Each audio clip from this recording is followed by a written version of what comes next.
There's a picture that I cherish. It's probably from 2007. I'm like squatting down. I'm always squatting down, even I'm 41 now, and I'm always squatting down in the front of the picture with 70 leaders that I helped to recruit onto the bus to Albany to lobby for the Domestic Worker Bill of Rights. It wasn't how many that was meaningful, but who. They were all employers of domestic workers. It had taken Jews for Racial and Economic Justice years to develop a base of employers who were able to show up in a cross-class movement where folks who were used to being decision makers were expected to follow the lead of others. On that day, 17 years ago, 70 employers of domestic workers left home early and would arrive home late so they could lobby for a bill that would make demands of them: wage standards, paid sick time, and more. First, they had to do the uncomfortable work of seeing clearly their identity as an employer, recognizing the power they held over someone else. And the employers had to take a risk to advocate for things that would likely make their lives harder, though more just.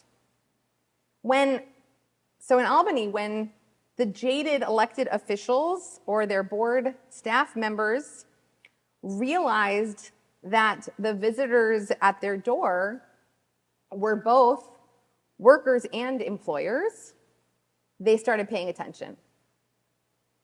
It was clear that a coalition with this kind of diversity at the table could win, and it did. Today, 12 states have passed Domestic Worker Bill of Rights and Protections. Coalition is powerful, and by definition should be uncomfortable. In the words of civil rights activist Bernice Johnson Reagan, if you're in coalition and you're comfortable, you know it's not a broad enough coalition. In our workplaces, our families, our organizing or spiritual homes, the ability to connect across difference and be uncomfortable are necessary skills, certainly for anyone serious about societal transformation. And let's be honest, these days, many of us have been pretty uncomfortable being uncomfortable. And of course, while discomfort is a present and often necessary part of being in coalition and in community, it's not the foundation of it. The fundamental reason we come together to pray, to eat, is to be in deeper connection with each other and with our wider concentric circles of community, to experience a kind of power and transcendence that simply isn't possible on our own. So, how might our tradition offer a training ground for relationship? Too hot, excuse me.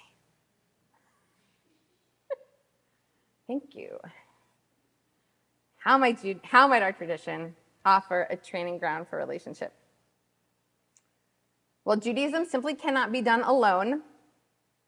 Not only are we dependent on each other, such as needing a minyan, a quorum of 10, to say the mourner's Kaddish, but we are required to be vulnerable with each other. During the 7 days of Shiv'ah, the mourner's home is open for visitors. Sitting face to face with others is a way of sitting face to face with your grief. And perhaps this exposed encounter forces us not only to be present to our own loss, but to connect to the losses of others. Even as we show up for each other, each person coming to do the mitzvah of comforting the mourner brings their own personal griefs into the room. The mourner gets only one Kaddish just for them, graveside. And as soon as they leave the cemetery, their grief is enfolded into, becomes part of our people's grief. At the end of the funeral, the last thing we say is Hamakom yenachem etchem betoch sha'ar avelei Tzion v'Yerushalayim May you be comforted amongst the mourners of Zion and Jerusalem. At the moment when we might feel an urge to isolate, to retreat into our corner and nurse our own wounds, we are pulled towards our people, not just now, but through time. Even when the griefs we hold are so personal and often so different, our tradition gives us practices and structures that offer ways to come together, to show up for each other, and hold those differences with care. Our fragmentation is countered at every turn. My teacher, Rabbi Sheila Peltz-Weinberg, teaches that much of our bad behavior stems from patterns of disconnection and the illusion of separateness. In a commentary in our Machzor, Reb Sheila notices why so much of the language of the vidui, the confessional prayer, utilizes imagery of the body. She says, most of our wrongdoings derive from forgetting our connection to the whole. We imagine that we can act as if there were no consequences, as if we were loose limbs and eyes and mouths divorced from a larger body, the body of our fellow human beings, the body of organic life on earth, the body of all life. So we have an unholy impulse, in her words, to forget our connection to the whole, which is a way to keep comfortable, right? To protect ourselves from being changed. There's the old joke about the Jew trapped on a desert island. Do you know this one? She builds two shuls, one that she prays at and the one she would never go into. Our generation is navigating both our inherited patterns, which I'll talk more about in a second, structural forces that uphold the illusion of separateness, and the very real impact of pandemic isolation. In her piece, we are all socially awkward now. Kate Murphy writes, research on prisoners, hermits, soldiers, astronauts, polar explorers, and others who have spent extended periods in isolation indicates social skills are like muscles that atrophy from lack of use. People separated from society, by circumstance or by choice, report feeling more socially anxious, impulsive, awkward, and intolerant when they return. I'm sorry. More anxious? More intolerant? More awkward? As if capitalism hadn't individualized and atomized and divided us enough. So, you know how mirrors are covered in a Shiva house? Perhaps the mourner's inability to access their own reflection allows a blurring of the boundaries between them and their community. In the face of grief, which is almost invariably too much for a person to hold all on their own, we become less of an individual, more able to inhabit the larger body, to see past the illusion of separateness. So, we're dealing with a deep-seated trauma pattern exacerbated by a pandemic in a rapidly changing world, compounded by a hyper-capitalist drive towards individualism, and then Israel's attacked. And we get scared. I mean, really, really scared.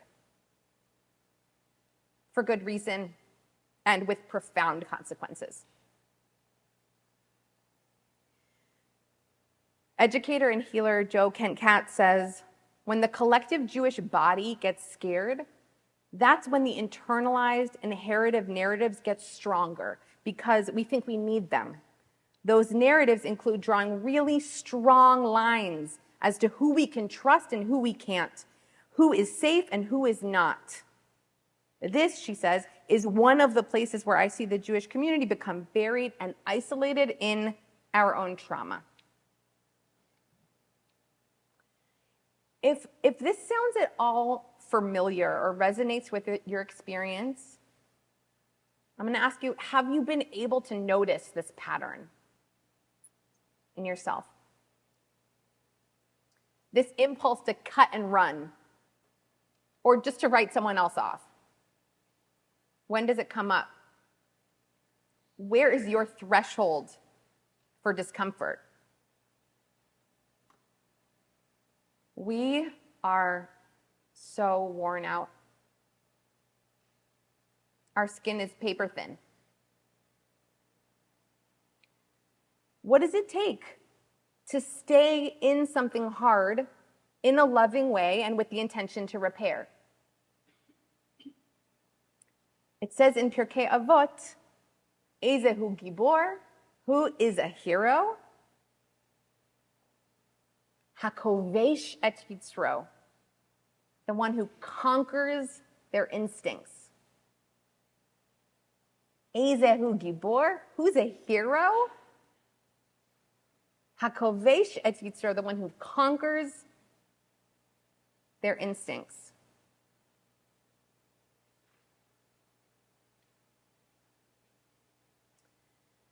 Fighting these urges is freaking heroic.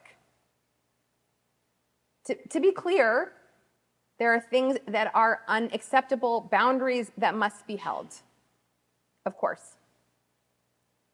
But when our instincts to fight, freeze, or flee are in overdrive, how can we be clear about when we're actually unsafe? And when our tendency towards isolation and mistrust is heightened, how can we know when our boundaries are principled and healthy or something else? As Techia has grown, the question has been raised as to whether we should host our own Simchat Torah, but I've advocated to continue joining our friends downtown. There are so few opportunities to be with other Jews. And there are times when critical mass really helps us to tap into a larger-than-life experience of joy. And as it says in Pirkei Avot, Al tifrosh min hatzibur, do not separate yourself from the community. But this past year, I didn't go. I was reeling from the news of the Hamas attack, and I simply couldn't go. At the time, I said it was because I couldn't be joyful, it didn't feel appropriate to dance, but why not go and be in community? Most days I can pray in a place with flags on the bima, even though I consider it to be blasphemous, or can learn in a classroom with river to the sea maps of Israel, even though I find it to be reprehensible. But on October 7th last year, I couldn't be part of a larger Jewish community. I couldn't sing Am Yisrael Chai, wondering if others in the circle meant it as a battle cry. I didn't know how to be an us, when that us was surely about to be consolidated against a them. Looking back on my choice now, I understand that in my grief, I was unwilling to blur the boundaries between myself and other Jews. I tifrosht min hatzibur, I separated myself from the community, distanced myself from my people, retreated into my individuality. Did I just need more time? Or did I give in to the urge to distance myself because my threshold for discomfort has been low? And what will happen this Simchat Torah? What will it take for me to join hands with other Jews? Simchat Torah is one of those times when you really need critical mass. What will make it possible for me to let myself integrate just for one night with the collective Jewish body, no matter how disappointed or angry I might be?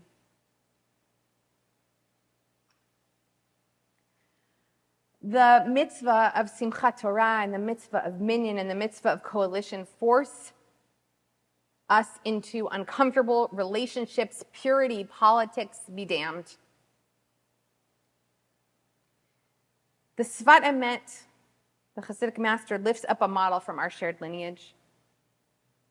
He looks at our ancestor Jacob, Yaakov, the night before he is to confront his estranged brother Esav, Esau. In the Hasidic tradition, Jacob functions as a sort of a tzaddik. He's tam, he's perfect. My teacher, Rabbi Jonathan Slater, explains that in this light, Jacob feared that if he kept distant from Esau, he would cause him to be lost to the world through his wickedness. But that if he came too near, that he, Yaakov, would lose his holiness. The pasuk, the Torah verse, says vayichatz. And the pshat, the literal meaning is he separated his entourage. Remember, there's like he sends half of them across the river, half on the other, in case one of them gets attacked. But the Hasidic tradition says this has nothing to do with geography. This vayichatz is like the breaking of the middle matzah, yachatz. He found a middle position. He found a middle position so that he could connect with Esau and retain some of his connection to God. He was able to engage at both ends in the middle and prevail. And in this manner, he could truly become Yisrael. We're not called Bnei Avraham or Bnei Yitzchak. What are we? We're Bnei Yisrael. We are the ones who wrestle with God, ideas, with each other. It's who we are. It's inherent to our peoplehood, this dynamic of interpersonal tension. Being in relationship is the opportunity to change someone, to bring them in. And it also risks being changed by them. One translation for the word coalesce is to grow together. To grow together. Discomfort, even harm in relationships is inevitable. So are we going to isolate? Increasing our anxiety and lessening our ability to connect with others? Or are we going to cultivate the resilience we need to truly build community and make some goddamn change? In this community, we say we are striving towards personal growth, communal resilience, and collective liberation. And we cannot have one without the other. Blurring the lines of community and individuality is not easy. But the good news is that we have the wisdom, guidance, and tools to find our way.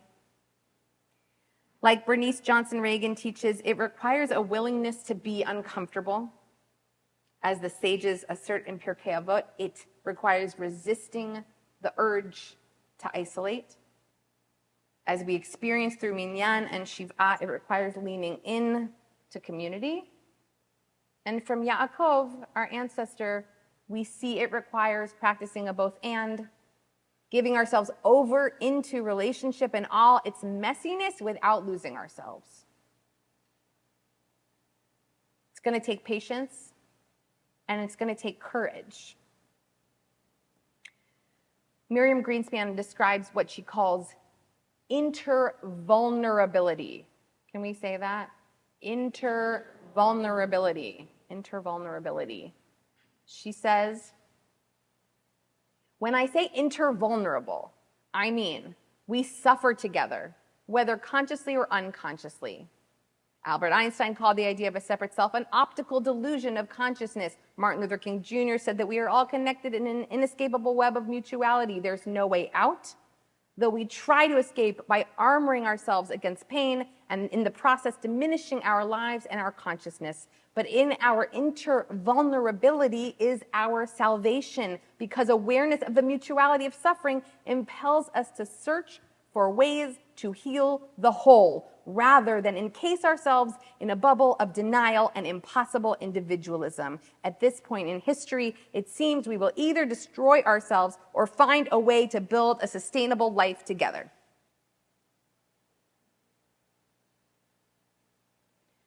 Turning our hearts towards growing together, towards claiming each other, even when it's hard, requires concrete practice. One of the practices we already have here at Techia is taking the time on Friday nights to literally turn our chairs, panim el panim, face to face, to wrestle with the question together. What more becomes possible when we listen to one another and grow together? Let's find out. I'm asking every single person in this room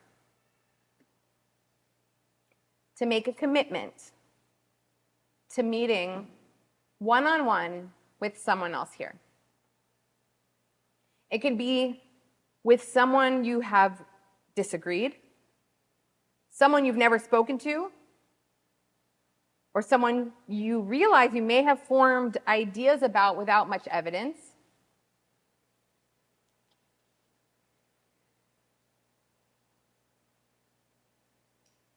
A true organizer would have you take out your phones right now and schedule your coffee date. But to protect the sanctity of the service, I will have to trust you to set up these meetings later. But to make it extremely easy, Sarah has printed adorable business cards that you can hand to someone else. Yeah, on your way out today or at breakfast. So maybe, Rivka, can you pass them around this side? Someone else over here. They're very cute.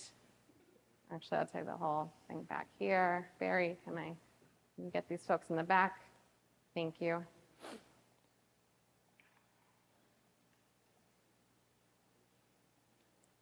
Give everyone a couple.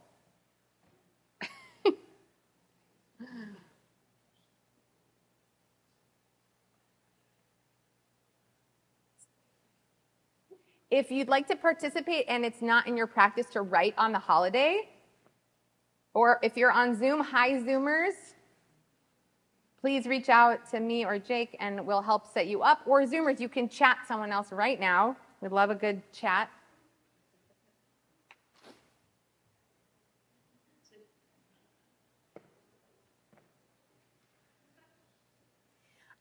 I know what I'm asking you isn't easy. It might not be fun, but it is the next phase of this process. If a rift is growing in this community, there is only one way to mend it. Panim el panim, face to face. To say to someone you don't quite trust, hineni, here I am.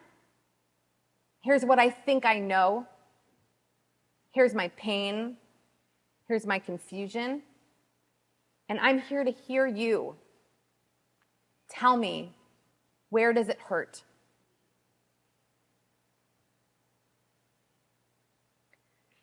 That's Torah from Elder Ruby Sales.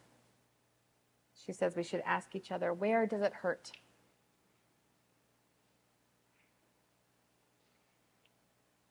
This is how we claim each other. We can leave the rest on the table out there. So thank you so much. This is how we claim each other.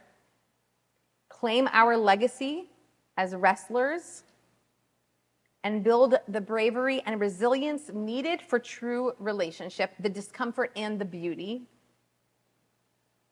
This year, may we merit each other. May our thresholds lift and our capacity expand. May we merit the power and transcendence that is only possible in the collective. Ken Yehi Ratzon, Gemar Chatima Tova. May we inscribe each other in the book of life. Amen.